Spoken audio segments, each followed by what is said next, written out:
Good morning, सुप्रभात, राधे राधे दोस्त। सब मजे में? उम्मीद है सब अच्छा होगा, मस्त होगा, मजे में होगा। आप सबका जीवन बड़े बेहतरीन अंदाज में कट रहा होगा। इन्हीं सब अच्छी उम्मीदों के साथ, अच्छी बातों के साथ आज फिर हम हाजिर हैं आपके सामने 10वीं क्लास के इतिहास के एक और बेहतरीन चैप्टर के साथ, जिसमें हम अर्थव्यवस्था और आजीविका से संबंधित उन सभी बातों को पढ़ेंगे जो ब्रिटिश काल में भारत के लोगों के साथ हो रही थी। है ना बाबू? इससे हम अपने समझ को विकसित करने के साथ साथ अपने इतिहास को भी जानने का प्रयास करेंगे कि कैसे, अगर हमारी सोच अच्छी नहीं है तो कैसे हमें हमारे ही घर में कैद करके, हमें गुलाम बना के हम ही से हम वो सब करवाया जाता है जो किसी और को करना चाहिए। मजा आएगा, चीजें मजेदार होंगी। उम्मीद करते हैं कि आपको मेरे हर क्लास में कुछ न कुछ नया सीखने को मिलता है। आप इंजॉय करते हो, सीखते हो बातों को और मजे लेते हो अपने क्लास का, है ना? आज की क्लास में ये अभी वन शॉट का जो सीरीज चल रहा है दोस्त, मेरे द्वारा जो वन शॉट चलाया जा रहा है, उसका पर्पस ही यही है कि एग्जाम ओरिएंटेड चीजों को मैं इस तरीके से आपके सामने रख दूं कि फिर आपको एग्जाम को लेके मतलब किसी प्रकार की कोई दिक्कत लगनी नहीं चाहिए ना मन में। आप अपने आप को बेहतरीन तरीके से मतलब एनर्जेटिक रखो हमेशा एकदम। मजा आएगा, मजा आएगा बाबू। चलो देखते हैं। अध्याय का परिचय और मुख्य बिंदु। इस अध्याय का क्या परिचय है, मुख्य बिंदु क्या है, उसको पहले समझ लेते हैं, फिर एक एक करके बातों को समझने का प्रयास करेंगे। एक एक करके बातों को समझने का प्रयास करेंगे। कैसे? देखो, समझो इस बात को। परंपरागत अर्थव्यवस्था। परंपरागत अर्थव्यवस्था, परंपरागत मतलब पीढ़ी दर पीढ़ी जो चली आ रही अर्थव्यवस्था है, उसको हम परंपरागत अर्थव्यवस्था बोलेंगे। अर्थव्यवस्था किसे कहते हैं? ऐसा कोई भी काम जिसके बदले हमें मजदूरी मिले, मेहनताना मिले, धन अर्जित हो, वो अर्थव्यवस्था है। ठीक है? एक ऐसी व्यवस्था जिसमें हम अर्थ, पैसा, वित्त की बात करें, वो अर्थव्यवस्था। बात तो स्पष्ट है बाबू। देखो, भारत की अर्थव्यवस्था मुख्यतः कृषि, कुटीर उद्योग, हाथ से बने वस्त्र, हस्तशिल्प और व्यापार पर आधारित थी। किस पे आधारित थी बाबू? एक तरह से एक ऐसी अर्थव्यवस्था थी जिसमें औद्योगिकरण नहीं था। तो जब औद्योगिकरण नहीं था तो ये परंपरागत था, और परंपरागत था तो उसमें क्या क्या चीजें थी? मुख्यतः कृषि, पशुपालन, कुटीर जिसे लघु उद्योग, हाथ से बने वस्त्र, हस्तशिल्प और व्यापार पे आधारित थी। ठीक है ना? गांव आत्मनिर्भर थे, जहां जनमानी प्रथा, विशिष्ट सेवाएं प्रचलित थी। जनमानी व्यवस्था का मतलब क्या हुआ? यहाँ जजमानी लिखा है, सॉरी, जनमानी हम पढ़ रहे थे, वही तो हम सोच रहे थे पढ़ क्या रहे हैं। जजमानी, जजमानी व्यवस्था का मतलब ऐसा हुआ कि ब्राह्मण जो कुल था ना, वो उनके जजमान हुआ करते थे। ठीक है? वो उनसे विशिष्ट सेवाएं लेते थे। मतलब उनके घर पे अगर फसल होगी तो उस फसल का पहला निवाला, मतलब वो फसल की पहली खेप किसको दी जाएगी? ब्राह्मण देवता को दी जाएगी, ब्राह्मणों को दी जाएगी। ठीक है? गाय भैंस है तो वो बच्चा देगी और दूध निकलेगा, तो दूध का पहला दूध किसको दिया जाएगा? ब्राह्मण को दिया जाएगा। मतलब कोई भी चीजें हो आपके घरों में, कुछ अच्छा हो, तो उसका पहला हक किसके लिए था? वो विशेष सेवाएं बोली जाती थी, ब्राह्मण के लिए था, जिसे जजमानी व्यवस्था बोली जाती थी, जो बहुत ही ज्यादा गंदी थी। जो बहुत ही ज्यादा गंदी थी। ये चीजें अपने आप में गलत है ना? नहीं, गलत नहीं है क्या? आप खुद सोचो, सोचना जरूर। अगर अच्छा लगे तो कमेंट में अपनी राय लिखना। औपनिवेशिक प्रभाव। औपनिवेशिक प्रभाव, उपनिवेश के बारे में मैंने बहुत अच्छे से आपको बातें समझाई है दोस्त। उपनिवेश क्या होता है? बार बार बताता हूं कि किसी भी शक्तिशाली राष्ट्र के द्वारा, किसी भी शक्तिशाली राष्ट्र के द्वारा प्राकृतिक संसाधन से परिपूर्ण किसी देश पे अधिपत्य जमाना उपनिवेश कहलाता है। क्लियर है दोस्त? तो किस कालखंड की बात हो रही है? उपनिवेशिक प्रभाव की बात रही है। उपनिवेशिक प्रभाव, अगर उपनिवेशिक प्रभाव की बात करें बाबू, अगर उपनिवेशिक प्रभाव की बात करें या उपनिवेश की बात करें, तो उपनिवेश का मतलब होता है गुलामी। गुलामी, सरल भाषा में। और भारत और ब्रिटेन की बात करें तो भारत भारत ब्रिटेन का उपनिवेश या गुलाम उपनिवेश 190 वर्षों तक रहा, 190 वर्षों तक रहा, 190 वर्षों तक रहा। कैसे 190 वर्षों तक रहा बाबू? देखो कैसे 190 वर्षों तक रहा। देखो भारत की गुलामी की चीजें शुरू होती है कब? 1757 में। चलती कब मुख्य पूर्ण रूप से भारत गुलाम कब होता है? 1764 में। भारत गुलाम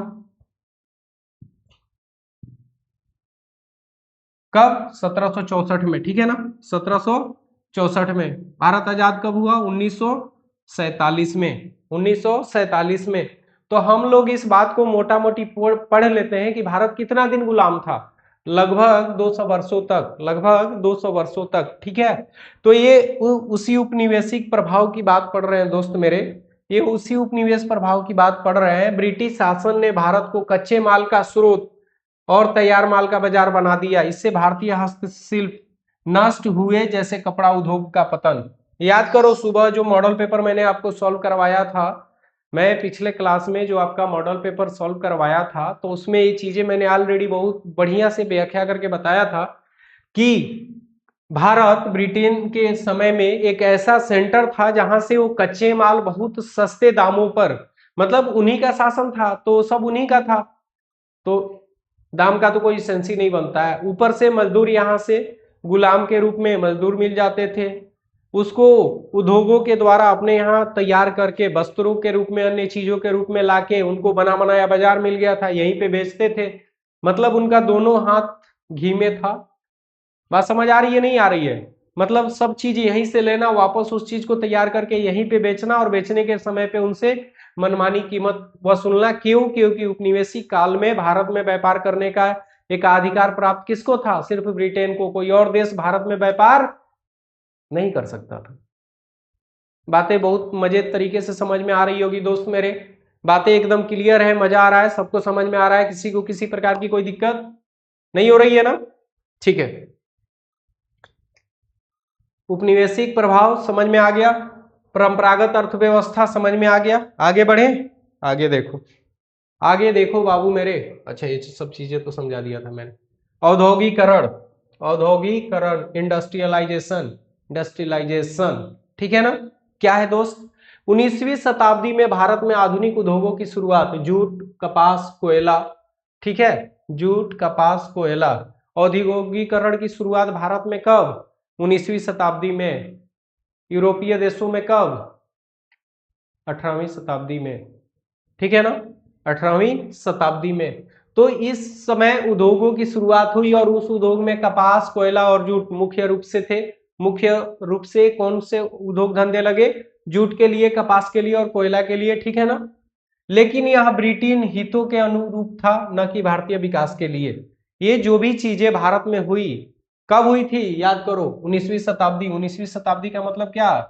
1800 से लेके 1899 तक। अगर 1800 से 1899 की बात आप पढ़ रहे हो, मतलब कि भारत इस समय गुलाम था। अरे भाई, भारत आजाद होता है कब? 1947 में। 1947 में भारत आजाद।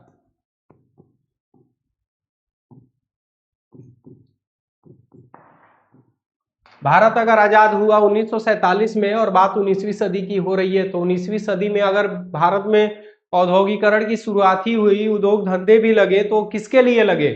ब्रिटेन के लिए, न कि भारत के विकास के लिए। वो किसके विकास के लिए लगे थे बाबू? किसके पूर्ति के लिए, किसके व्यापार के लिए? ब्रिटेन के व्यापार के लिए। क्यों? क्योंकि भारत क्या था? उपनिवेश। किसका? ब्रिटेन का। बातें समझ आ रही है? मजा आ रहा है दोस्त? कोई दिक्कत? ठीक है, आगे बढ़ो। आजीविका का परिवर्तन, आजीविका का परिवर्तन कैसे रूपांतरित हुआ आजीविका? देखो मजा आएगा ये सब चीजें। देखो, किसानों से मजदूरों में रूपांतरण, अब ये कैसे हुआ ये अभी समझाए दिए जाता हूं मैं।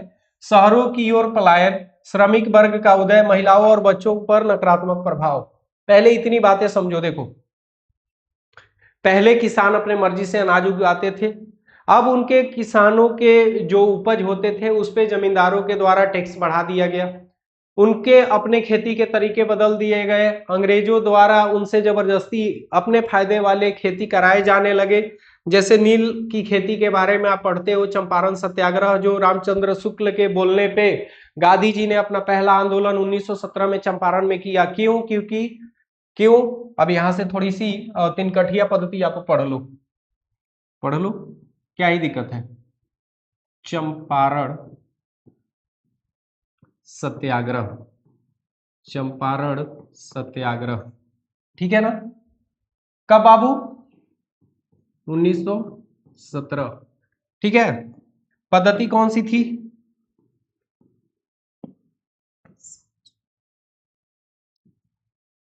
पद्धति तीन कठिया, तीन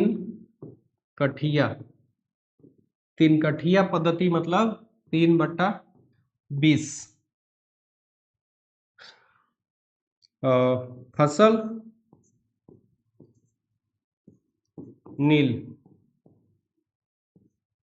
स्थान बिहार का चंपारण जिला।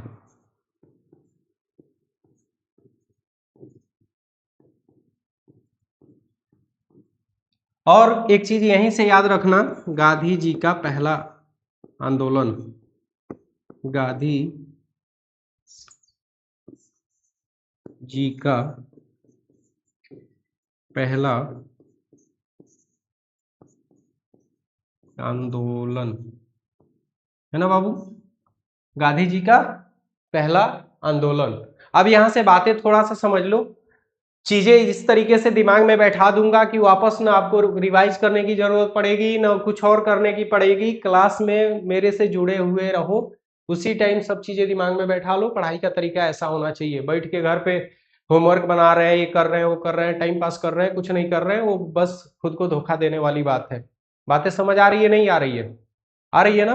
देखो, चंपारण सत्याग्रह अगर 1917 की हम बात करें बाबू, तो ये जो अंग्रेज थे ना, जब भारत को अपना उपनिवेश बना लिए, मतलब 1764 के बाद जब वो प्रशासनिक कंपनी से किस में चेंज हो गए, सॉरी व्यापारी कंपनी से प्रशासनिक कंपनी में चेंज हो गए, वो शासन करने लगे, शासन करने वाली कंपनी बन गए, तो उन्होंने किसानों की स्थिति बहुत दयनीय कर दी। कैसे?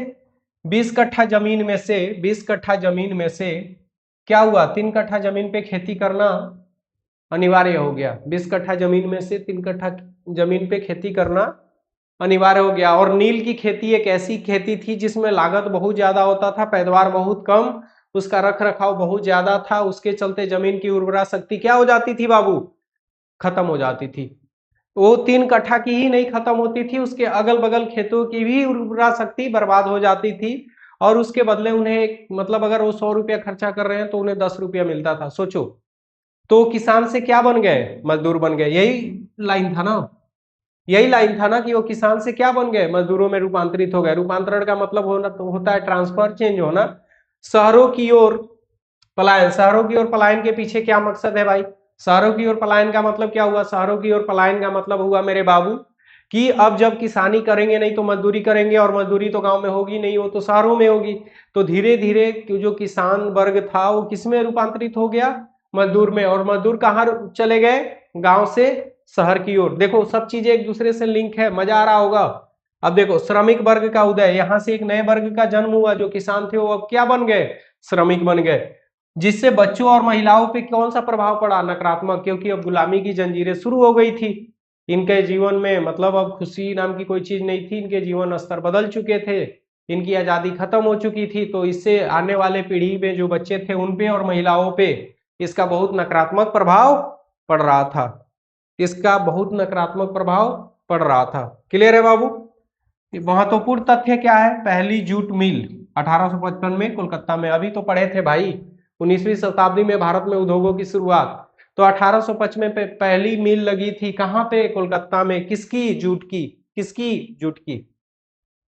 पहला कपड़ा मिल 1854 बॉम्बे में, 1854 में कपड़ा मिल बॉम्बे में। 1855 में क्या? जूट मिल कोलकाता में, ठीक है ना? Tata iron and steel company, TISCO जिसको बोला जाता है, टिस्को टिस्को टिस्को, इसको बोलते हैं टिस्को, इसको बोलते हैं TISCO. Full form Tata iron and steel company, Tata iron and steel company 1907 में जमशेदपुर में, 1907 में जमशेदपुर में। ठीक है, तो ये तो 20वीं सदी में आ गया ना बाबू, इसको हम क्या बोलेंगे, 20वीं सदी, 20वीं सदी। ठीक है ना दोस्त, क्लियर है, क्लियर है, कोई दिक्कत, कोई परेशानी, मजा आ रहा है सबको? ठीक है, चलो आगे देखते हैं, आगे देखते हैं। तीन कठिया पद्धति के बारे में मैंने समझाया कि 1 बीघा जमीन में से 3 कट्ठा खेत पे फसल नील की थी, स्थान था बिहार का चंपारण और गांधी जी का पहला सत्याग्रह आंदोलन था। ठीक है ना, चलो आगे देखो, महत्वपूर्ण परिभाषाएं। अब परिभाषा के तौर पे वो जो भी उद्योग थे, ठीक है, उन सब चीजों को थोड़ा सा समझने का हम प्रयास कर लेते हैं। देखो, परिभाषा शब्द है, उसका व्याख्या। कुटीर उद्योग किसे कहते हैं? छोटे पैमाने के उद्योग जो घरों या छोटी कार्यशालाओं में चलते हैं। ऐसा उद्योग या तो जो घर में हो जाए या छोटे से किसी रूम में आसानी से हो जाए। ये स्थानीय संसाधनों पर आधारित होते हैं, इसके लिए किसी बहुत बड़े संसाधन की जरूरत नहीं होती है। छोटे मोटे संसाधन या फिर हाथ से ही कर लिए जाते हैं, जैसे हथकरघा, बुनाई। महत्व क्या है इसका? रोजगार प्रदान करते हैं, लेकिन औपनिवेशिक नीतियों से नष्ट हुए। रोजगार तो प्रदान होगा ही, जैसे गांव में औरतें थी पहले सिनाई कढ़ाई बुनाई करके, चाहे ग्रामीण स्तर पे कुम्हार वगैरह थे, हस्तकला का प्रयोग करके जो चीजें बनाते थे, जैसे पहले बांसों से वो जो टोकरी वोकरी बनाई जाती थी, वो सब क्या था? वो सब क्या था दोस्त? कुटीर उद्योग। क्या था? कुटीर उद्योग। वो क्या हो गया? बुरी तरह से बर्बाद हो गया। किसके चलते? औद्योगिकीकरण के चलते, भारत के उपनिवेश बनने के चलते। क्योंकि भारत की जो बाजार थी, उस बाजार पे कब्जा किसका हो गया मेरे दोस्त? उस बाजार पे कब्जा किसका हो गया मेरे दोस्त? अंग्रेजों का। और जब वो उनका वर्चस्व था, उनका कब्जा हो गया, तो धीरे धीरे छोटे छोटे उद्योग खत्म हो गए। औद्योगिकरण, कारखानों, अर्थव्यवस्था का कृषि से उद्योग आधारित रूपांतरण। देखो, अर्थव्यवस्था का ऐसा रूप जिसमें प्राथमिक कृषि द्वितीय कृषि में बदल गया, द्वितीय क्रिया में बदल गया, है ना? प्राथमिक क्रिया द्वितीय क्रिया पढ़े हो ना? तो अर्थव्यवस्था का कृषि से उद्योग आधारित रूपांतरण, ठीक है ना? इसमें मशीनों, कारखानों और यंत्रीकरण का उपयोग शामिल है। भारत में यह ब्रिटिश पूंजी से प्रेरित था। भारत में पहले सब चीज क्या था? हथकरघा था, लोगों के द्वारा मानव श्रम के द्वारा उस चीज की पूर्ति की जाती थी, उद्योग धंधे नहीं थे। लेकिन ब्रिटिश काल में औद्योगिकरण का ऐसा युग आया जिसमें अर्थव्यवस्था का रूप कृषि आधारित जो था वो यांत्रिक आधारित हो गया, मशीन आधारित हो गया, तकनीक आधारित हो गया। जिसमें क्या हुआ? जिसमें हमारी सारी चीजें छीन ली गई हमसे, और भारत में यह ब्रिटिश पूंजी से प्रेरित था। भारत में यह ब्रिटिश पूंजी से प्रेरित था। बातें स्पष्ट है एकदम मजे से? अब देखो, जजमानी प्रथा, इसके बारे में अभी मैंने बताया आपको। गांव में प्रचलित वह प्रथा जहां कारीगर जैसे बढ़ई और लोहार जमींदारों से बदले में सेवाएं देते थे, यह सामंती व्यवस्था की हिस्सा थी। यहाँ पे सिर्फ जमींदार के बारे में दिया गया है। बड़ व्यवस्था में ब्राह्मणों द्वारा भी जजमानी व्यवस्था बुरी तरह से चलाई जाती थी, जिसमें जजमान का मतलब होता था कि ब्राह्मण कुल के जो भी पंडित होते थे वो अपने जजमान से अपने मन मुताबिक जो चीजें उन्हें चाहिए पूरे हक से मांग लेते थे। या एक ऐसी व्यवस्था बनी थी जिसमें बिना मांगे उन्हें वो चीजें खुद मिल जाती थी। ठीक है ना? अगला है आजीविका। जीविका के वे साधन जैसे कृषि, मजदूरी, उद्योग, औद्योगिकरण ने इसे प्रभावित किया। मजदूरों को कम मजदूरी और कठिन परिस्थितियां दी गई। मजदूर का मतलब था बंधुआ मजदूर भाई मेरे। मजदूर का मतलब था बंधुआ मजदूर। आज भी कुछ बहुत ज्यादा स्थिति सही नहीं है। आज जो मजदूर है ना वो टाई बेल्ट वाले हैं, कुर्ता पैजामा वाले हैं, है ना? मजदूर तो वो भी हैं। उनको 8 घंटा का पेमेंट मिलता है। उनको कॉर्पोरेट में गए, आईटी सेक्टर में गए, उन्हें एक लैपटॉप पकड़ा दिया जाता है, बढ़िया सूट बूट में बुलाया जाता है, एकदम प्रोटोकॉल फॉलो करवाया जाता है, टर्म्स एंड कंडीशन पॉलिसी होती है कंपनी की। उनको पता ही नहीं है वो कौन सी जिंदगी जी रहे हैं। पर्व त्योहार, छुट्टियां, अपनों से मिलना, सब कुछ खत्म, बस काम काम एंड काम।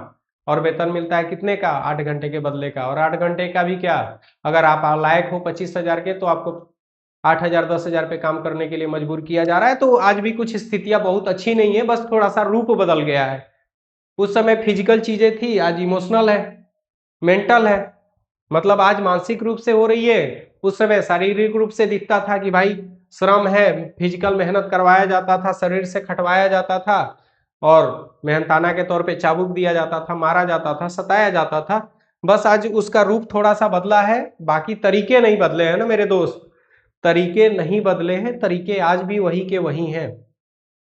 गुलामी, कभी कोई और बाहरी आके गुलामी कर रहा था, आज पूंजीपति वर्ग के द्वारा मध्यम वर्ग और श्रमिक वर्ग, मजदूर वर्ग पे अपना वर्चस्व दिखाया जा रहा है। तरीके वही हैं, खाली रूप बदल गया है।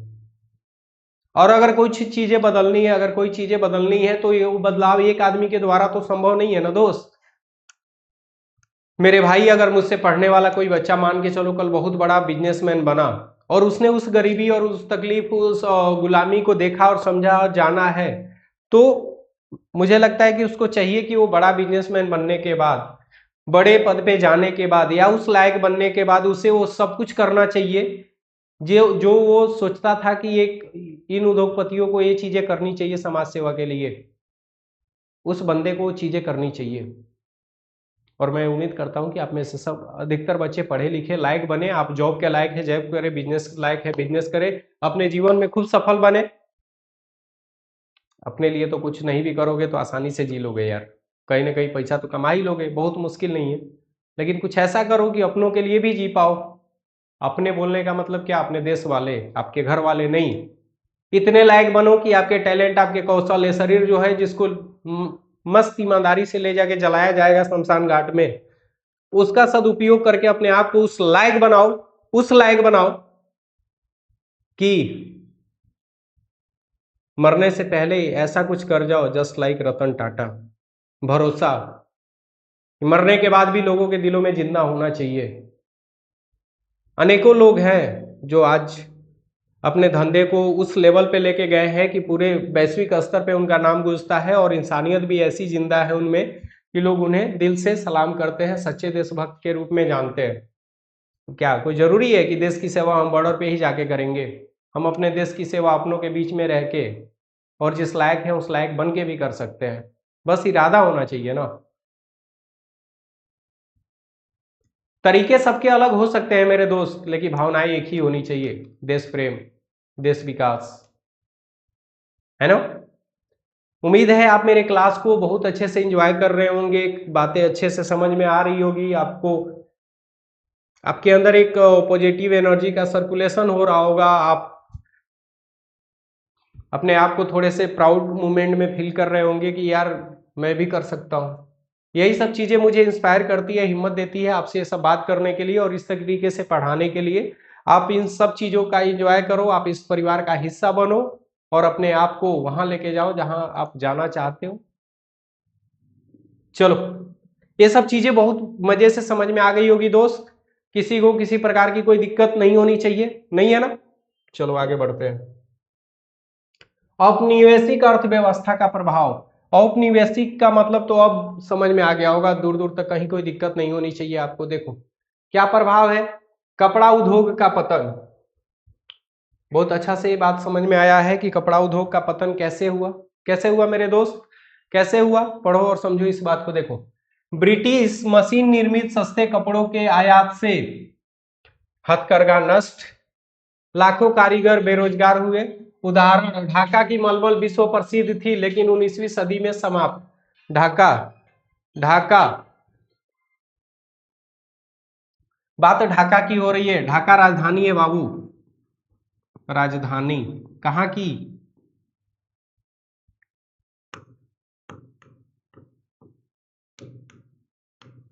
बांग्लादेश।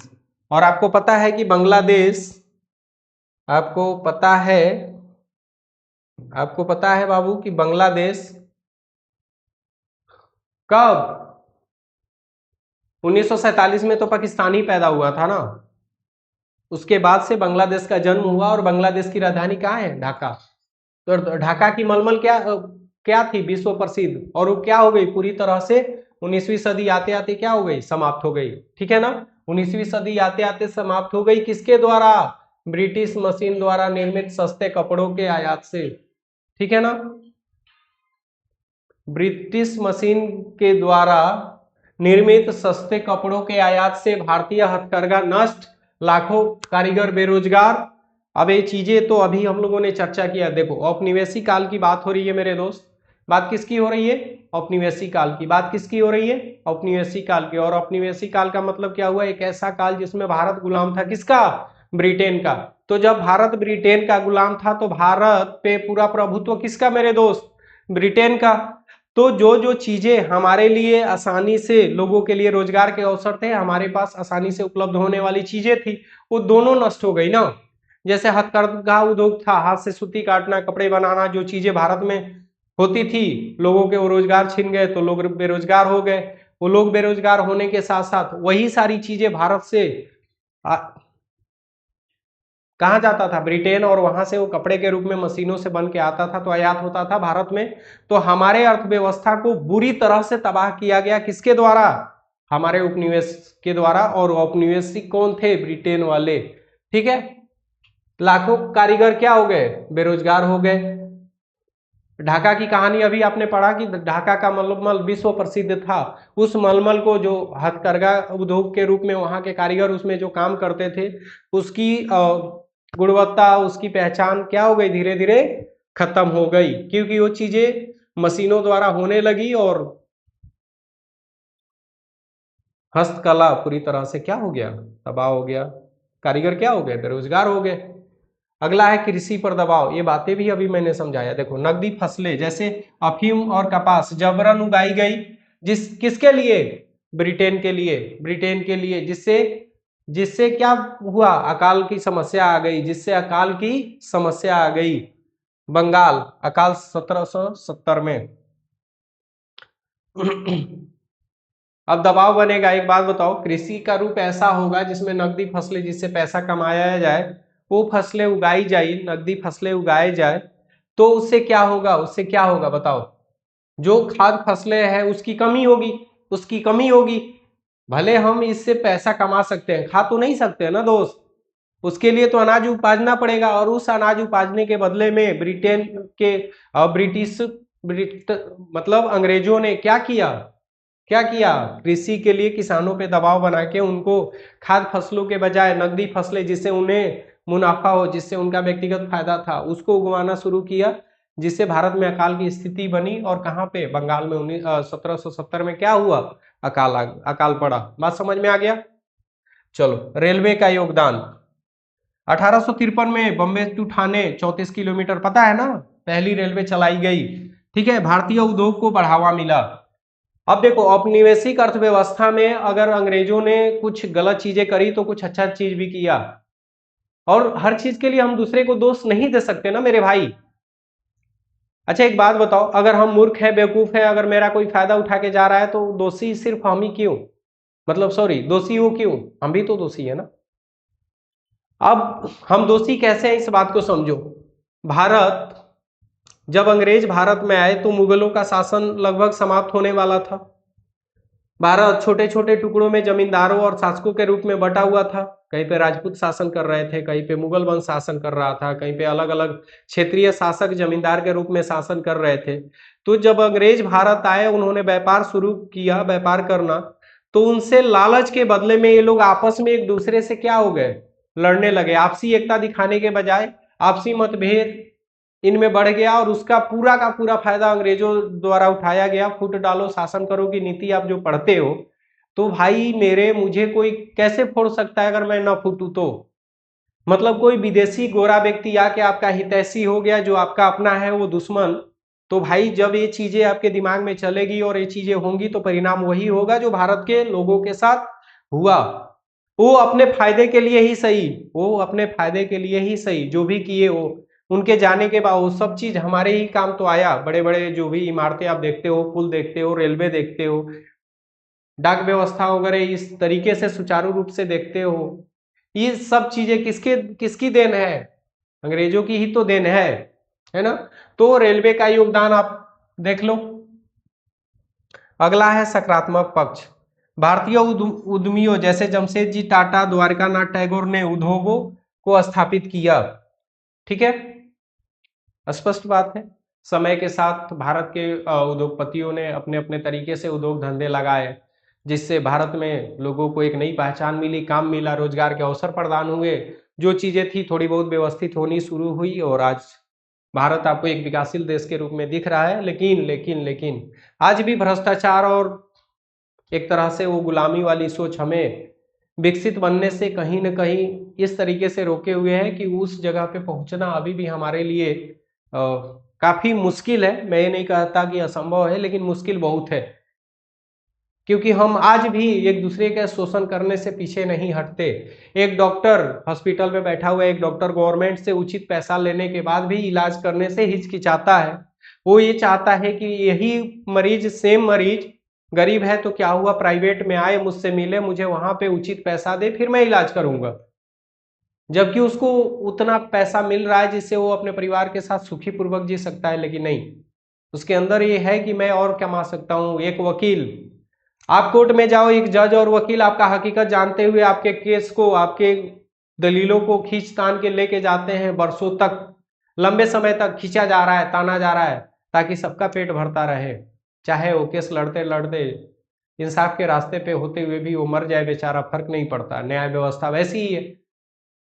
तो आज भी स्थितियां कुछ बहुत हमारे पक्ष में नहीं है। वो अलग बात है कि हम अपने आप को अच्छा दिखाने के लिए चीजों को अच्छी तरीके से रिप्रेजेंट करना जानते हैं। बातें समझ आ रही है ना मेरे दोस्त? बातें समझ में आ रही है? किसी को किसी प्रकार की कोई दिक्कत तो नहीं होगी? आगे देखो, औद्योगिकरण और मजदूर वर्ग, औद्योगिकरण और मजदूर वर्ग, औद्योगिकरण और मजदूर वर्ग। देखो, जूट प्रमुख उद्योग, जूट उद्योग कोलकाता 1850 के दशक, निर्यात के लिए बोरी बनाना, निर्यात के लिए बोरी बनाना किसका काम था? मजदूर वर्ग का। कपास उद्योग बॉम्बे और अहमदाबाद 1860 के दशक, ब्रिटिश कपड़ों का विकल्प। ठीक है, लौह और इस्पात, टाटा स्टील 1907 स्वदेशी उद्योग का प्रतीक। कोयला खनन, रानीगंज बंगाल ऊर्जा का स्रोत। मजदूरों पर प्रभाव, मजदूरों पर क्या प्रभाव था इसका देखो, सस्ता श्रम उपलब्ध, औद्योगिकरण को बढ़ावा। ठीक है, अगर 19वीं सदी की बात करो, 20वीं सदी की बात करो, तो तकनीक के नहीं होने से, तकनीक के नहीं होने से, कार्यकुशलता नहीं होने से मजदूरों की संख्या अपार थी, उद्योग धंधे कम थे, तो मजदूर आसानी से सस्ते दाम में ज्यादा से ज्यादा उपलब्ध हो जाते थे, तो उद्योगों के फले फूलने के चांसेस ज्यादा थे, ज्यादा थे ना बाबू, होंगे ही होंगे। ठीक है, लेकिन मजदूरों का लंबे घंटे, 12 से 16 घंटा काम, कम वेतन, असुरक्षित स्थितियां, उससे क्या फर्क पड़ता है? ऑप्शन क्या है? आज तो हमारे पास ऑप्शन है, आज तो हमारे पास ऑप्शन है, सरकार द्वारा 5 किलो 10 किलो राशन मिल जाने से हमारी स्थिति बद से बदतर हो गई है। कुछ लोग इस बात से खुश हैं कि सरकार के द्वारा हमें तो महीने में इतनी राशन मिल जाती है, तो भाई उसके बाद का क्या, चलो पेट तो तुम भर लोगे, लेकिन आने वाले समय में अपने बच्चों के लिए आपने क्या किया? क्या उस सिर्फ पेट भर लेने से आने वाले पीढ़ी में, आपके जो आने वाली पीढ़ी है, जो बच्चे हैं, उनका जीवन कैसे पूरा होगा, कैसे कटेगा? अगर उन्हें बेहतर शिक्षा, बेहतर स्वास्थ्य, बेहतर जीवन न मिला, तो फिर उनका जीवन क्या है? नरक है, पशु समान है। वही चीजें तो इस समय भी हुआ ना, श्रम के, सस्ता श्रम उपलब्ध, भाई काम है 8 घंटा तो 16-16। अहमदाबाद और खेड़ा वाला आंदोलन आपको पता होगा, गांधी जी ने मिल मालिकों के हड़ताल के खिलाफ जो किया था, याद है नहीं? क्यों? क्योंकि वहां पे कम वेतन मिलता था, ज्यादा से ज्यादा काम करवाया जाता था, बोनस कुछ नहीं मिलता था, तो इन सब चीजों के खिलाफ गांधी जी ने लड़ाइयां लड़ी और उन्हें सफलता मिली, और उन्हें सफलता मिली। तो देखो, 12 से 16 घंटे का काम किसके बदले? 8 घंटे के बदले, वेतन बहुत कम। आप मरो या जियो उससे कोई मतलब नहीं, कोई आपको पूछने वाला नहीं है, ना गवर्नमेंट, ना वो सार्वजनिक कंपनी, ना निजी कंपनी, कोई पूछने वाली नहीं है। बात समझ में आ रहा है नहीं आ रहा? देखो, आज भी ठेकेदारी में जो लोग मजदूरी करते हैं, उनके जीवन का क्या वैल्यू है? कोई वैल्यू नहीं। आज कमाने गए हैं, कल घर वापस लौटेंगे नहीं लौटेंगे कि इसकी कोई जिम्मेदारी नहीं है। कोई हादसा हो गया, कोई हताहत हो गया, उनकी जान चली गई, वो विकलांग हो गए, कोई मतलब नहीं है भाई। आप अपने रिस्क पे कमाने आए थे, मर जाओ जियो, कोई लेना देना नहीं है ना? चलो, महिलाएं और बच्चे, महिलाएं और बच्चों की भी स्थिति दयनीय थी, महिलाएं और बच्चों की भी स्थिति दयनीय थी। अभी तो बात किए थे दोस्त, 50% से अधिक मजदूर महिलाएं थी, लेकिन कोई सुरक्षा नहीं, महिलाओं का शोषण और बुरी तरह से होता था, है ना। ऐसे भी समाज में महिलाओं के प्रति समाज उदासीन दिखता है, और जब महिलाएं कामकाजी हो तो कितनी भी कामयाब हो, उनका वेतन हमेशा पुरुषों के वेतन की तुलना में कम रहेगा, कम रहेगा। सुरक्षा के नाम पे जब पुरुषों की सुरक्षा की ये हाल है, तो महिलाओं की सुरक्षा की कोई क्या ही बात करे, वो हमेशा असुरक्षित हाल में थी। इससे इससे बच्चों की स्थिति भी दयनीय होती चली गई, महिलाओं की स्थिति दयनीय होती चली गई। कृषि में संलिप्त किसान जो थे वो मजदूर बनते चले गए। भारत सोने का चिड़िया होने के साथ साथ टीन का चिड़िया बनता चला गया। बातें समझ में आ रही है। श्रमिक आंदोलनों का उदाहरण 1890 में मिल मालिक हड़ताल शुरुआत होती है 1890 से, और गांधी जी ने फिर 1917-18 में इस चीज में मजदूरों का मदद किया। शुरुआत कब से हो गई? 1890 से। क्यों? क्योंकि एक समय के बाद मेरे दोस्त, एक समय के बाद चीजें काफी कॉम्प्लिकेटेड हो जाती हैं। काफी कॉम्प्लिकेटेड हो जाती है का मतलब क्या हुआ? काफी कॉम्प्लिकेटेड हो जाती है का मतलब ये हुआ मेरे दोस्त कि वो चीजें आदमी के फेवर में नहीं रहती है, और सहते सहते आदमी उससे पूरी तरह से परेशान हो जाता है। तो उसके दिमाग में एक ही बात आती है कि भाई अब आर और पार की लड़ाई, मुझे बस आर और पार की लड़ाई लड़नी है। ये रहा इस चैप्टर का ओवरव्यू, जो आपके एग्जाम के लिए अति महत्वपूर्ण था, इंपॉर्टेंट डेटा था। जाते जाते एक बार क्विक रिवीजन करवा देता हूं, आप इस चीज को रिकॉल कर लें हमारे साथ। चैप्टर का नाम क्या है बाबू मेरे? अर्थव्यवस्था और आजीविका। और दौर कौन सा है? औपनिवेशिक काल। एक ऐसा काल जिसमें भारत उपनिवेश था अंग्रेजों का, और उपनिवेश का मतलब है कि आप अपने मर्जी के मालिक नहीं, आपकी सभी आजादियां छीन ली जाती है आपसे। तो उस समय भारत की स्थितियां ऐसे बदलनी शुरू हुई कि भारत जो एक खुशहाल देश था, समृद्ध देश था, सभ्यता और संस्कृति के लिए अलग पहचान बनाए हुए देश में किसी देश का प्रभुत्व ऐसे जमा कि वो अपने संस्कृति को खो के किसी और के संस्कृति के साथ जीने के लिए मजबूर हुआ, और स्थितियां इस तरीके से बदली कि चीजें ग्रामीण से शहरी हो गया, किसान से मजदूर हो गए, अकाल की स्थिति बनी, औद्योगिकरण ने जन्म लिया। उस औद्योगिकरण ने श्रमिकों के स्थिति को और दयनीय बनाया। वो ज्यादा से ज्यादा काम करते थे, कम से कम उन्हें मेहनताना मिलता था, उनकी जीवन नरक बन गई, और वो इस तरीके से जीवन जीने पे मजबूर हो गए जैसे कि जानवर। इसमें अलग अलग समय पे अलग अलग लोगों के द्वारा दिए गए योगदानों का भी वर्णन है। कैसे जूट मिल, कपास मिल और चीनी मिल के बारे में आपने पढ़ा है ना। उम्मीद है कि ये चैप्टर आपको आपके इतिहास को समझने के साथ साथ आपके आज के संदर्भ में, आज जो चीजें चल रही है जिसमें आपको ये लगता है कि आज तो आप आजाद हो, मुझे नहीं लगता कि आज आप पूरी तरह से आजाद हो। आप पूरी तरह से आजाद तब होगे जब आप कहीं भी जाओ और आप सही हो, आपका काम कराने में आपको डर न लगे, आपके सामने बैठा हुआ अधिकारी आपको उस नजर से देखे जिसके आप हकदार हो, आप उनसे मिलो तो उनके लिए आपके दिल में एक सम्मान हो। अभी हम लोग कहीं जाते हैं, किसी से मिलते हैं, किसी अधिकारी से मिलने से पहले डर लगता है कि साला रिश्वतखोर होगा, पता नहीं कितना पैसा लेगा। थाने में अगर कोई गलती से रिपोर्ट लिखा दिया तो मन में डर बना रहता है कि केस को सुलह करने के लिए कितनी पैसे लगेंगे। तो हमको ये लगता है कि हम पूरी तरह से आजाद मेरे दोस्त तब होंगे जब हम जिससे भी मिले, चाहे वो कितना बड़ा भी अधिकारी हो या कितना छोटा भी व्यक्ति हो, हर किसी को उस तरीके का उसको सम्मान मिले, वो उसके हकदार हो। देश को देश बनाने के लिए सब अपने योगदान को कंट्रीब्यूट करें, तब हमको लगेगा कि हम वास्तव में उस चंद्रशेखर आजाद, सुभाष चंद्र बोस, महात्मा गांधी, पंडित नेहरू, सरदार वल्लभ भाई पटेल के देश में जी रहे हैं, जो इस देश के लिए वो अपना सब कुछ गवा दिए। वो खुदीराम बोस 16 साल का लड़का, है ना। इन्हीं सब अच्छी बातों के साथ मैं उम्मीद करता हूं कि मेरा ये क्लास आपके पढ़ाई के समस्या के साथ साथ आपके व्यक्तिगत समझ में भी काफी आपके लिए मददगार साबित होगा। आप सब ऐसे ही कंटिन्यू हमसे जुड़े रहिए, अपने क्लास का मजा लीजिए, जीवन के मजे हमारे साथ लीजिए, अपने जीवन को आसान बनाइए, मंजिल को आसान बनाइए।